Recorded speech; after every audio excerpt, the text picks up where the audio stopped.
You owe me nothing." Jesse Marsh tore the bill of sale in half before the ink had fully dried and asked for nothing in return. Not coin, not company, not thanks. The moment he freed the Apache woman auctioned like livestock at the edge of a New Mexico mining town. By the next dawn, that same woman would choose, entirely on her own, to carry his name. Watch till the end to see how a woman with nothing left to lose taught a rancher who'd stopped believing in second chances what it meant to be given one. And don't forget to like this video and subscribe for more Wild West love stories. This was Coldwater Crossing in the New Mexico Territory, the autumn of 1881. A raw little settlement that had grown up too fast around a played-out silver claim and never quite decided what kind of town it wanted to be. One dusty street ran the length of it, mercantile to livery to the two-room jail. Sheriff Amos Teal kept mostly empty, and beyond the last building, the land opened out into Piñon Hills and dry washes that stretched clear to the Black Range on a clear day. Jesse had ridden in that morning for salt, nails, fence wire, and the last of his winter feed money. Nothing more complicated than a supply run he'd made a dozen times before. He was 32 years old, broad through the shoulders from 10 years of fence work and branding, with an old bullet crease along his left leg that still woke and ached whenever the weather turned. A reminder of a war he did not talk about and a brother he had buried at the end of it. His father had staked the ranch nearly 30 years before, back when Coldwater Crossing was nothing but a spring and a rumor of silver, and had built the first cabin with Jesse's mother the same summer, raising two sons in a house that smelled of wood smoke and leather, and later, of the coffee that replaced the whiskey his father gave up the year Jesse turned 12. Jesse and Ethan had run that land together as boys, had ridden off within a week of each other when the war finally reached far enough west to matter to two young men eager to prove something, and only Jesse had come home from it, thinner and older than his years, and carrying, along with the bullet crease in his leg, a silence about those 4 years that even his own father had learned not to press. He had buried his father 2 winters after his own return, and his brother 2 years after that, in the flood that took Ethan on a cattle drive gone wrong, until the ranch that had once held 4 marshes down to just Jesse and a graying dog, and a quiet he had told himself more than once that he had made his peace with. He had no plans that day beyond loading a wagon and getting home before dark. Those plans came apart the moment he heard an auctioneer's voice carrying down the alley behind the mercantile, pitched high and cruel in the particular way of a man selling something he had convinced himself was not a person at all. Behind the mercantile, on a low plank platform built for selling horses and mules, stood a woman with her back straight and her chin level, refusing to give the crowd the satisfaction of seeing her flinch. Her buckskin dress had torn open at the shoulder where a splinter of rope had caught and pulled the fringe loose, and her wrists carried the raw red line of restraints only recently cut away.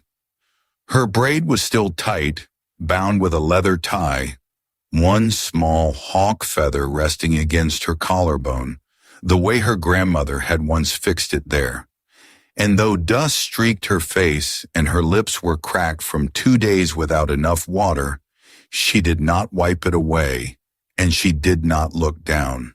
She measured the crowd instead, the way a person measures a river before deciding where to cross it, reading which men leaned forward hungry and which men would not meet her eyes, filing away every face for later the way a person does, when later is the only thing left to hope for.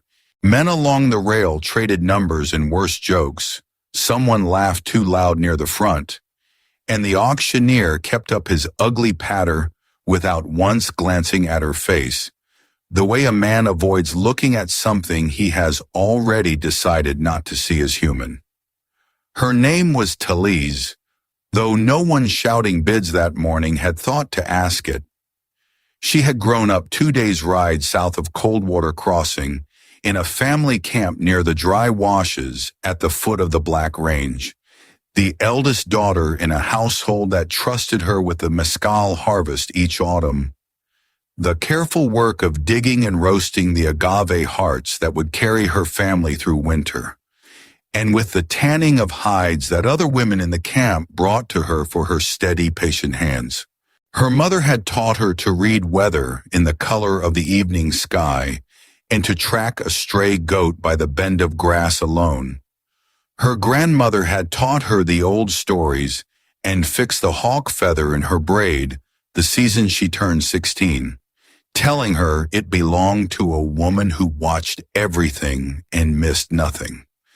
She was known among people who mattered to her for sharp eyes and a calm that did not break under pressure, and it was that same steadiness, 2 days before the auction, that had kept her alive when 4 riders came up out of a dry wash, faster than any honest business required. She had been 3 miles from camp gathering the last of the season's mescal when she saw them, and she had run, because running was the only sensible thing a person alone could do against 4 armed men, and she had very nearly made the tree line before a rope took her around the shoulders and dragged her from her feet. Her family's camp was one of several scattered along that stretch of the Black Range that autumn, small bands of kin who moved with the seasons the way their people always had, following water and game and the ripening of the mescal fields, gathering closer together for the winter months and spreading out again each spring.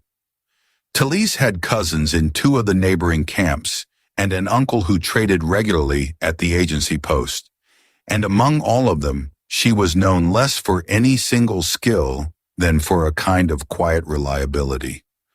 The girl, then the young woman, who could be trusted to bring back water without spilling it, to mind the smallest children through a long afternoon without losing patience, to notice a stranger on the horizon before anyone else in camp had looked up from their work. Her grandmother liked to say that Talise had been born watching the door, and it was not meant unkindly. In a life where danger could come from any direction, and often did, a person who watched carefully was a person who kept others alive. That habit of watching, sharpened over 20 years of ordinary vigilance, was the same thing that had let her track the 4 riders' approach across open ground long before they were close enough to hear, and the same thing that let her measure, with terrible clarity, exactly how few options remained to her once the rope found her shoulders. They had bound her wrists with that same rope, tight enough to burn, and walked her mule fast behind a saddle horse for the better part of a day and a night until Coldwater Crossing rose up out of the flats, a town she had never wanted to see and would never forget as long as she lived. She had spent that long walk doing the only thing left to a captive with no weapon and no ally, watching, listening, keeping her breathing even, promising herself over and over in the language her mother had taught her before any of this began, that she would not give these men her fear, because fear was the only thing she still owned outright, and she was not selling it to anyone. Jesse had seen ugly things in his life. He had worn a uniform once and buried men he loved because of it. And he had lost his younger brother Ethan 7 years back beneath a stampeding herd on a cattle drive that should never have crossed that river in flood. But something about the particular ugliness in front of him now. A woman standing alone on a platform built for livestock while grown men joked about her price, reached down into a part of him he thought the war had burned hollow years ago. He recognized the look on her face too, the flat, careful, unblinking watchfulness of someone deciding, second by second, exactly how much of herself she was willing to let the world see, because he had worn that same look himself once, at 19, in a field far from home, where the world had seemed entirely intent on taking his name right along with everything else he owned. He did not decide to bid. He simply found that his hand was already in the air before the auctioneer had finished his first ugly joke, and that the number coming out of his mouth was too high for anyone standing near him to think it was made in jest. The yard went quiet the way a room does when someone names a figure nobody expected. A second bidder, a heavy-set man near the rail who had been leaning forward with the particular eagerness Jesse had marked and hated on sight, slid his raised hand back into his coat pocket without another word. The auctioneer's hammer came down. A clerk hurried out with a stub of pencil and a torn scrap of paper already half written. A bill of sale with a blank line where a name should have been, because in 2 days of hauling her across half the territory, not one man among them had thought to ask what she was called. Jesse looked at that blank line for exactly as long as it took to understand what it meant, and then he took the paper in both hands and tore it straight down the middle without lifting his eyes to the crowd, and let both halves fall into the dirt at his boots. He did not reach for her arm. He only turned his shoulder enough to show her the open road past the rail, the one direction in that whole yard that didn't have a fence around it, and gave her the only 4 words that mattered. "You're coming with me." One glance toward the sheriff standing at the edge of the crowd with his arms crossed and his badge catching. The light earned him 2 words back, as much a warning to the yard as permission to Jesse. "Keep it peaceable." Grumbling, the yard let them pass. She came down off that platform under her own power, refusing the hand a boy near the steps offered her, chin still level, and she did not run, because running would have told every man in that yard that she was afraid, and she had already decided 2 days ago that she was done giving them anything at all. At the hitching rail, Jesse untied his own horse and a spare mare he'd brought along for hauling feed sacks, kept his back deliberately broad and his body between her and the thinning crowd, and handed up a canteen and his own spare coat without explanation, because none seemed necessary. "For the ride," was all the reason he gave, and after a moment she pulled the coat around her own shoulders over the torn buckskin, without thanks, and without any sign he'd expected one. A ranch hand who worked for the man who dropped out of the bidding loped up alongside them just long enough to needle, grinning under his hat brim. "You paid mighty high for that one, Marsh." Jesse kept his horse angled between the man and Talise without seeming to think about it, and gave him 3 flat words in return. "Sheriff says it's over," before the hand, reading something final in his face, wheeled off back toward the rail. The ride to Jesse's spread ran 14 miles west along a dry wash, and then up through a stretch of low pinyon hills, and for the first several of those miles neither of them spoke at all, Talise riding a half-length behind him, with the coat drawn close and her eyes on the country rather than on his back, mapping every landmark the way a person maps an escape route, even when they are choosing, for now, not to use it.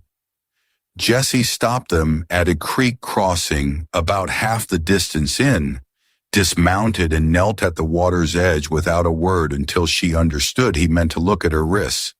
She held them out to him the way a person offers something they expect to have taken rather than tended, and he worked slow and careful with wet cloth and cold water, never once letting his eyes drift up toward the torn shoulder of her dress, his hands as impersonal and steady as if he were doctoring a horse that had caught itself on wire.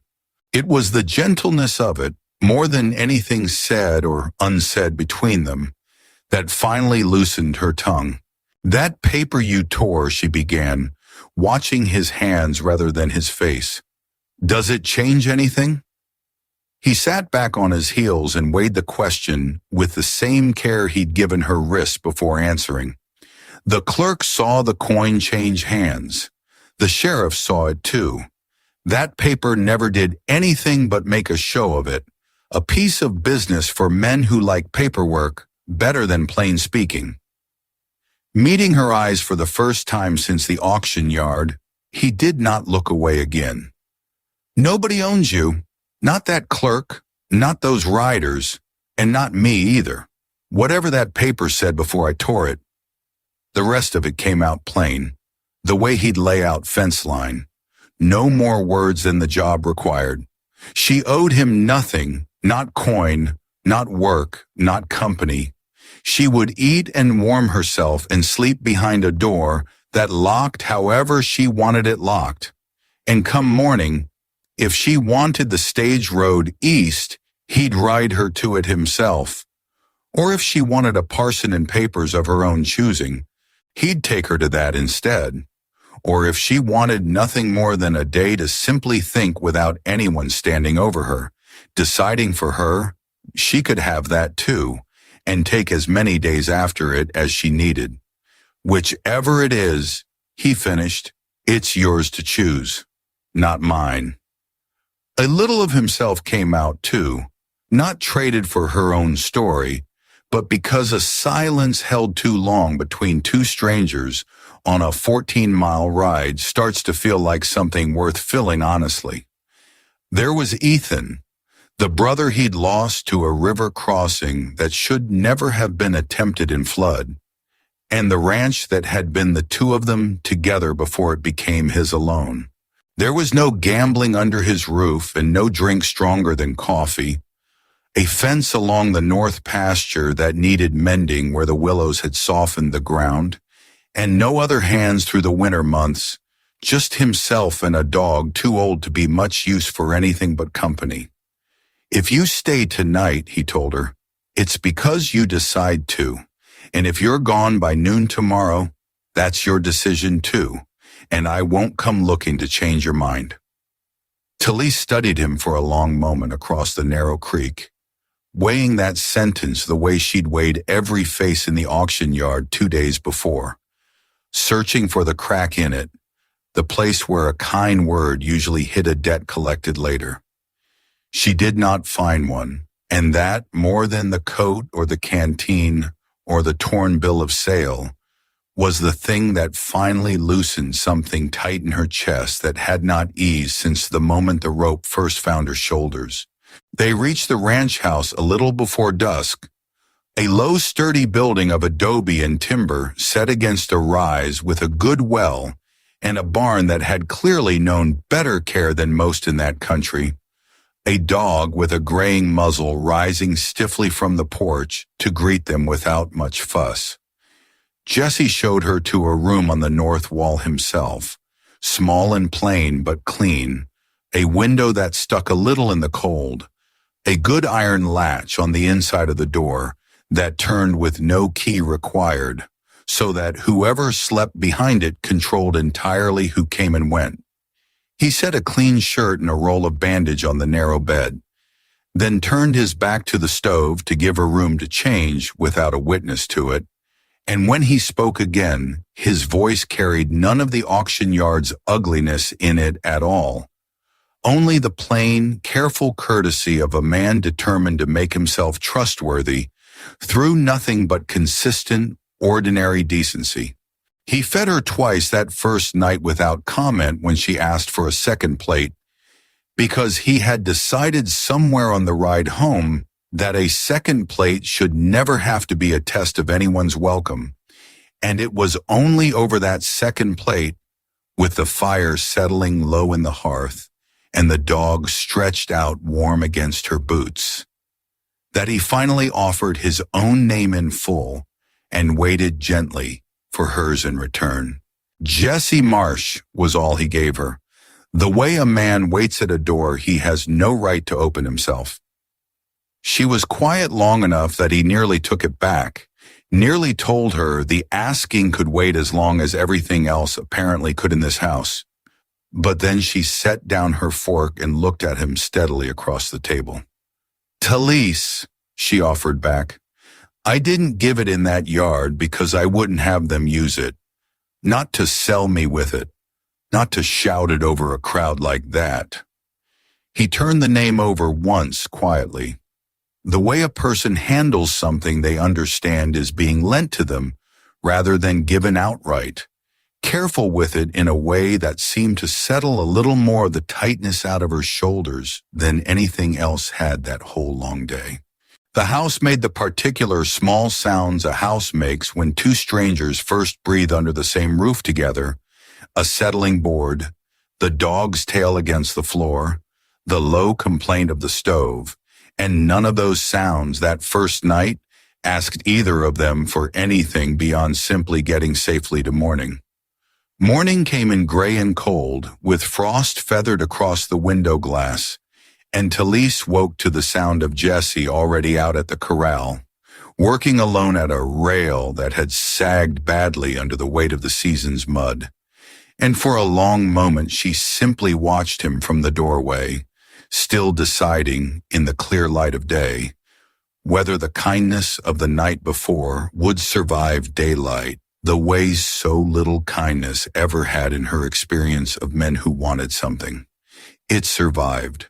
He looked up once, nodded toward a second hammer hung on the barn wall, as if her joining him were the most ordinary thing in the world. No invitation offered twice, and no disappointment showing if she'd chosen to stay inside instead. And when she picked up that hammer and came to stand at the rail across from him, the only thing he offered was a quiet reminder: mind the nail heads, this wood's soft, before he went back to work as though a woman he'd freed from an auction block 2 days earlier joining him at a corral rail were nothing more remarkable than the weather. They mended that rail together in near silence, and somewhere in the space of an hour, without either of them announcing it, Jessie had started saying "we" when he talked about the ranch's chores, and Talise had stopped flinching every time he moved a little too quickly at her side. The days that followed found their own quiet shape. Jessie changed the dressing on her wrists each morning with the same careful, impersonal hands he'd used at the creek, and by the second week the raw rope burns had faded to thin pink lines she no longer bothered to hide beneath her sleeve. She took over the cooking within the first few days, not because he asked it of her, but because she found, watching him ruin a pot of beans twice running, that she could not stand by and let a man burn good food out of pure stubbornness.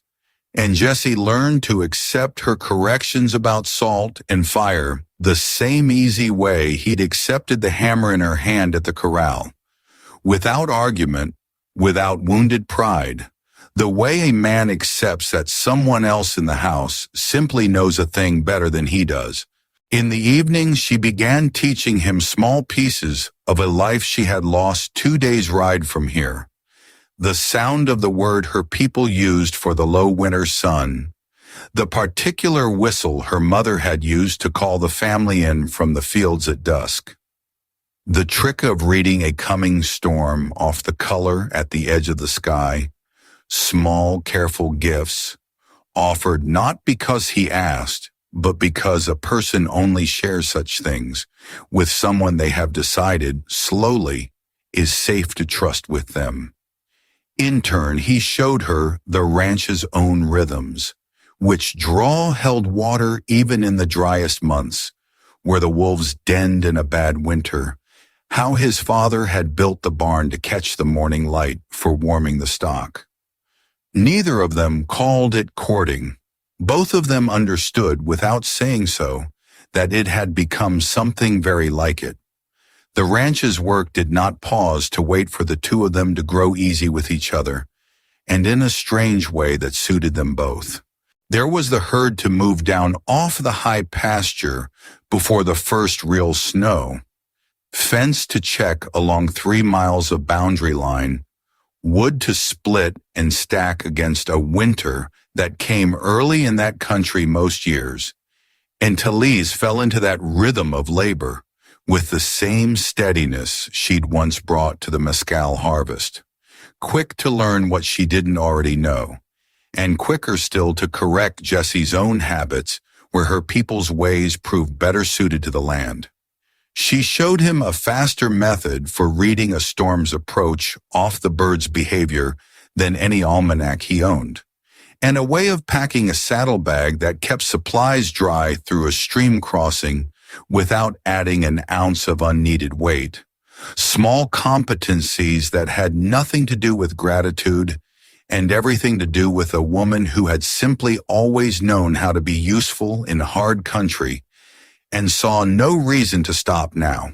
Jesse, for his part, taught her the boundaries of his own land, the way his father had once taught him, walking every fence line and naming every draw and rise until she could have ridden the whole spread blind, and if there was courtship in any of it, it lived less in soft words than in the quiet, mutual respect of two capable people, watching each other work and finding again and again reasons to be glad of the company.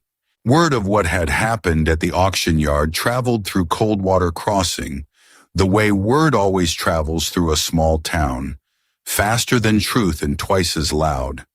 And by the following week, half the settlement had an opinion about Jesse Marsh and the Apache woman he'd bought, and then, by every account reaching town, simply set free inside his own house.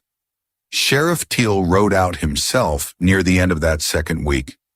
Not on any complaint, he was careful to explain, tipping his hat to Talise, where she stood at the well with a bucket in each hand. But because a man in his position liked to see a piece of business settle with his own eyes rather than take the mercantile's word for how it had gone, he found a woman who met his gaze without flinching and a rancher who answered his questions plainly and without apology. And when he rode back toward town that afternoon, he carried word to anyone who asked that Jesse Marsh had done right by that woman, whatever the auctioneer and his kind wanted to call the sorry business that had put her on that platform in the first place. Slowly, as the sheriff's account carried further than the mercantile's gossip ever could, the loudest of the talk in Coldwater Crossing began to quiet. Not every visitor rode out with the sheriff's good intentions. Late in the third week, the same ranch hand who'd needled Jesse at the hitching rail came by uninvited on some thin excuse about a stray steer, lingering at the fence line with his hat pushed back and his eyes following Talise across the yard in a way that made the hair rise on the back of Jesse's neck before the man had spoken a single unkind word.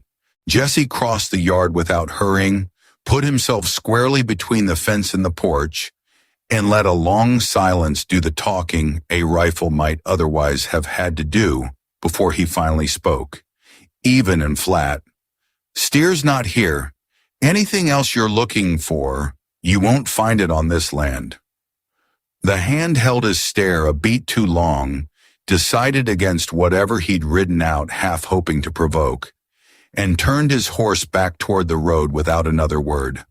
Talise, watching from the porch with a dish towel forgotten in her hands, said nothing about it that evening, but she noticed and filed it away the way she filed away every small thing a person did when they thought no one important was measuring them, that Jesse had not once looked back toward the porch to see whether she needed rescuing. He had simply stood and let the standing be enough. Not every visitor to the ranch that autumn came with suspicion. A neighboring rancher's wife, a stout, plain-spoken woman named Cora Whitfield, who ran the spread 2 miles east with her husband and 4 sons, rode over one afternoon in the 4th week with a jar of preserves and no more excuse than wanting to meet the woman half the county was still gossiping about, and left 4 hours later having taught Talise her recipe for sourdough starter and promised to return the following week with her eldest daughter in tow. Cora asked no questions about the auction yard and offered no pity about it either, treating Talise from the first handshake as simply a new neighbor worth knowing. And it was Cora, more than anyone in Coldwater Crossing, who did the quiet work of turning the town's gossip from suspicion into something closer to acceptance. Mentioning at church and at the mercantile counter, whenever the subject came up, that she'd never met a steadier, more capable woman in this county and didn't much care what circumstance had first brought her to it. Talise, who had spent 2 months learning which kindnesses in this new country came with strings attached and which did not, filed Cora away in the same careful ledger she kept for Jesse. Safe, proven, no debt collected. By the first snow, the two women had taken to trading garden seed and old family recipes over Cora's kitchen table most Sunday afternoons. And it was Cora's eldest daughter who first, without any fuss at all, began calling her Mrs. Marsh months before the name was ever truly hers to wear. The news that mattered most to Talise, though, came by way of a trader who passed through Coldwater Crossing every few weeks running goods between the reservation agency and the mining camps. A man Jesse had done business with for years and trusted enough to ask, quietly, whether he'd heard anything of a family scattered from a raid 2 months back near the dry washes south of the Black Range. He had. Word traveled along the trade routes the way it traveled everywhere else. And the trader carried back, on his next pass-through in early winter, news that most of Talise's family had scattered safely into the hills the morning the riders came and had since made their way to kin near the agency.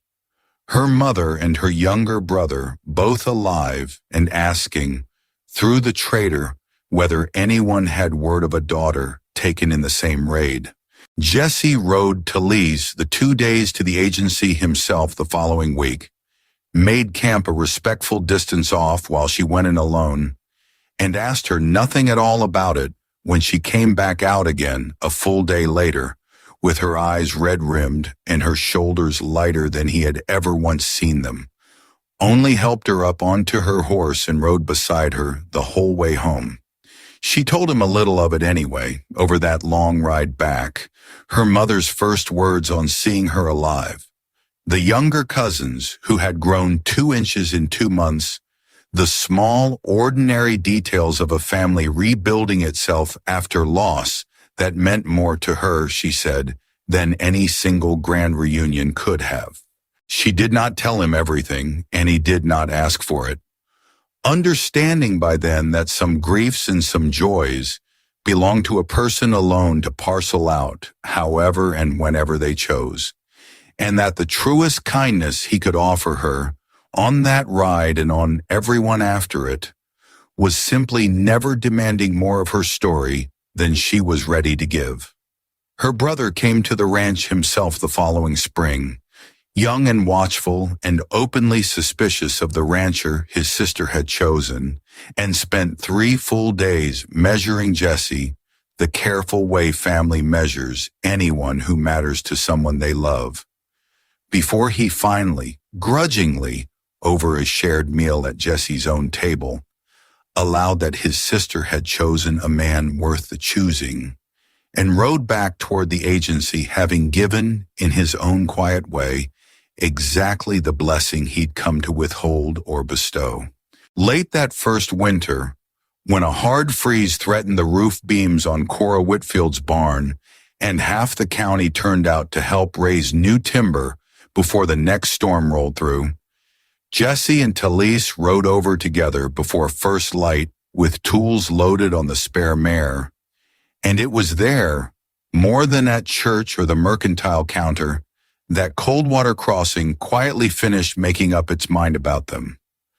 Talise worked the ropes and pulleys alongside Cora's sons with a steadiness that impressed men who had come ready to be unimpressed, and when a green hand nearly let a crossbeam swing loose into the crowd, It was her sharp warning shout, in English clear enough for every man there to understand and heed, that kept the accident from becoming a tragedy. By midday, even the men who had ridden out mostly curious about the rancher and his auction yard bride had stopped watching her sideways and started simply handing her tools the way they'd hand them to anyone else pulling their weight. And by the time the new roof went up against a sky already threatening snow, 3 different families had asked her, without a trace of the old suspicion, whether she'd help with their own spring branding. Jesse watched all of it from across the yard with a kind of quiet pride he hadn't let himself feel about much of anything since before the war, and understood, watching her laugh at something one of Cora's sons said, that whatever this arrangement between them had started as, it had long since become something neither the auctioneer's ledger nor the county's gossip had any power left to define. The weeks kept turning past in the ordinary way weeks do on a working ranch, and if either of them noticed exactly when the careful distance between them started closing, neither mentioned it out loud. She began riding out with him on the fence line in the mornings instead of waiting at the house, not because he'd asked, but because the work went faster with 2, and he began, without quite deciding to, saving the stories about his brother and the years before the war, for the long stretches when it was just the 2 of them and the fence wire between rounds of hammering staples. If a story like Jesse and Talise's is the reason you keep finding your way back to this channel, we'd love to have you a little closer than that. Tap the join button beside the channel name and become a channel member. It costs almost nothing and helps us keep telling stories exactly like theirs. Decency, she learned in those weeks, did not need to announce itself to be real, and watching her handle a green colt with more patience than he'd ever managed himself, Jesse came to understand that the woman he'd freed from that auction block had never once needed saving so much as she'd needed the chance to simply be left alone to prove what she already knew about herself. There were harder nights, too, the kind neither of them found easy to put into words. Jesse still woke some weeks with the war closer behind his eyes, the particular cold sweat of a man who has buried more friends than he can count on both hands, and Talise, who understood something of what it cost a person to carry loss quietly so it would not become a burden on anyone else, took to sitting up with him on those nights rather than leaving him to pace the porch alone. She offered little beyond her presence at the far end of the same bench. No questions, no comfort pressed on him before he was ready for it, until his breathing evened out and the night stopped pressing quite so hard against the walls of the house.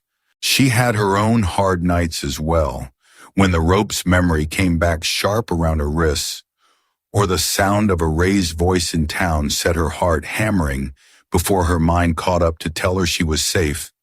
And on those nights it was Jesse who learned simply to be present without reaching for her, understanding, the way only a person carrying his own version of that weight can understand, that some fears need nothing from the people around them except patience and time. Autumn wore down toward the first hard frost, and one evening at the end of the 8th week, with the fence mended clean around every pasture and the woodpile stacked higher than either of them strictly needed for the winter ahead, Jesse found himself standing at the corral rail beside her, in the particular quiet that comes just before a person says something they have been circling for a long while. He reminded her, the way he had at that first evening at the creek crossing, that the offer he'd made her still stood exactly as he'd made it. The stage road east whenever she wanted it, or the parson if papers were ever what she wanted, or simply more days exactly like the ones behind them, however many of those she cared to take. I'm not asking you to choose tonight, he said, plain and unhurried. I said it the first day, and I meant it. I'll keep meaning it as long as it takes. Talise looked out over the pasture rather than at him, watching the light go gold and then gray over land that had, somewhere in 8 quiet weeks, stopped feeling like a stranger's and started feeling like something closer to home. And she found that the answer sitting in her chest did not feel like something she was choosing under any pressure at all. It felt like something that had simply arrived, the way morning arrives, whether or not a person is ready for it. She thought, standing there, about the platform behind the mercantile and the blank line on that torn bill of sale where her name should have been, about every man in that crowd who had looked at her and seen a price rather than a person, and she understood with a clarity that settled something old and tight loose in her chest, that the difference between that day and this one was not that a man had decided her fate either time. It was that this time, for the first time since 4 riders had come up out of a dry wash and taken her from a mescal field months ago, the choosing belonged entirely to her and to no one else living. Jessie had made certain of that from the very first mile of that 14-mile ride, and had proven it again every week since in 100 small ways that never once demanded she notice them. A man who spent that much care making sure a choice stayed hers, she understood now, was not a man asking her to trade one kind of ownership for another. He was asking her to choose him the same free way she might choose anything else in a life that finally belonged to her outright. You asked me that first day, what tearing that paper changed. Turning from the pasture to look at him directly, she let the silence stretch a moment before she went on.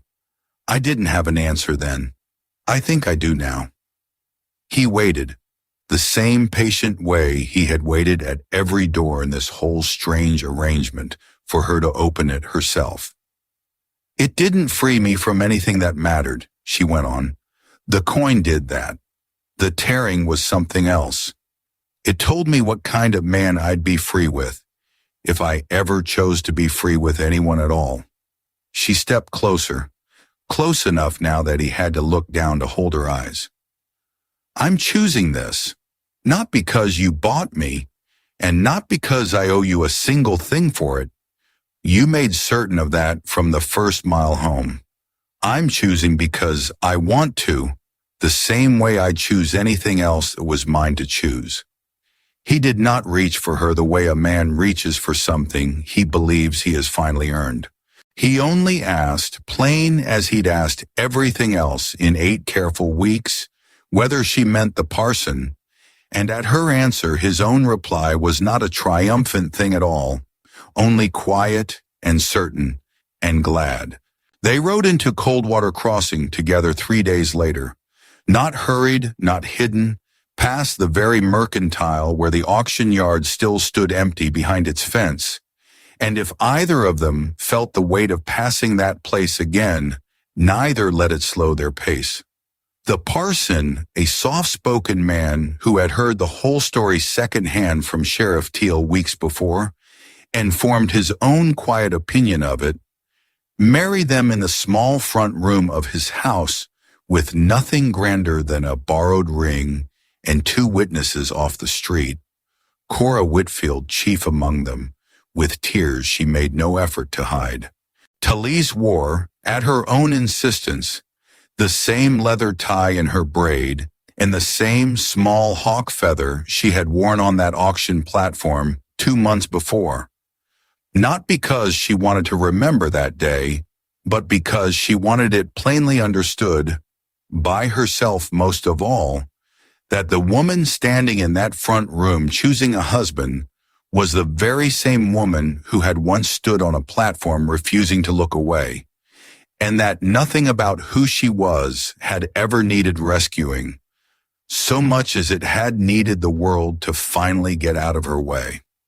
By the time they rode back out toward the ranch that evening, the sun already low and gold across the Pinon Hills, Talise carried a new name alongside the ones she had refused to surrender in that auction yard, and she carried it the same way she had carried everything else that mattered to her, freely and entirely on her own terms. Winter came down hard over the ranch not long after, the way it always did in that country, and inside the low adobe house with its good latch door and its fire banked warm against the cold, Jesse and Talise Marsh settled into a life neither of them could have named 2 months earlier as the one they were building. The dog grew a little grayer at the muzzle. The corral rail held through every storm that tried it. Her brother's letters came up with the trader twice that winter, and each one Talise read aloud by the fire, laughing at some small piece of home news. And Jesse listened every time as though the news were his own family's as much as hers. Because by then, in every way that mattered, it was. Come spring, the first calf of the season dropped healthy in the near pasture, and Cora rode over with her daughters to help mark the occasion the way neighbors in that country marked every small new beginning, with a shared meal and more laughter than the house had held in years. The ranch grew steadily in the seasons that followed. A second barn raised the summer Talise's brother came back to stay a full month instead of 3 days. A scatter of new fence pushing the north pasture wider each year. And the county came in time to speak of the Marsh place the way it spoke of any well-run outfit, without a second thought for how its mistress had first arrived there. Talise kept the hawk feather, worn soft with years, tucked now into a small carved box on the mantle rather than her braid, and kept beside it, folded small, the 2 torn halves of a bill of sale that had never once been thrown away, a reminder she took out sometimes on quiet evenings, just to look at and put back and smile. On quiet evenings, with the wind working at the eaves and the 2 of them sitting close by the fire, Talise would sometimes turn the story over out loud, not the auction yard and not the rope burns, but the moment at the creek crossing when a stranger had torn a piece of paper in half and asked for nothing at all in return. Jesse would answer every time she asked with the same true thing he'd given her that very first evening, that he had never once believed a person's worth could be written on a bill of sale, and that the only thing he'd ever truly wanted from her, from that first mile home to every mile since, was for her to choose this, choose him, choose the ranch, choose the life of her own free will, and nothing else. We hope Jesse and Talise's story stayed with you the way it stayed with us in the telling. If stories like this one are why you keep coming back, we'd love to have you closer. Become a channel member, tap join beside the channel name, and help us keep bringing you Wild West love stories like theirs. And if you're not ready for that step yet, a like and a subscribe go a long way toward helping this story find the next person who needs it just as much. Thank you for riding along with us, and we'll see you in the next one.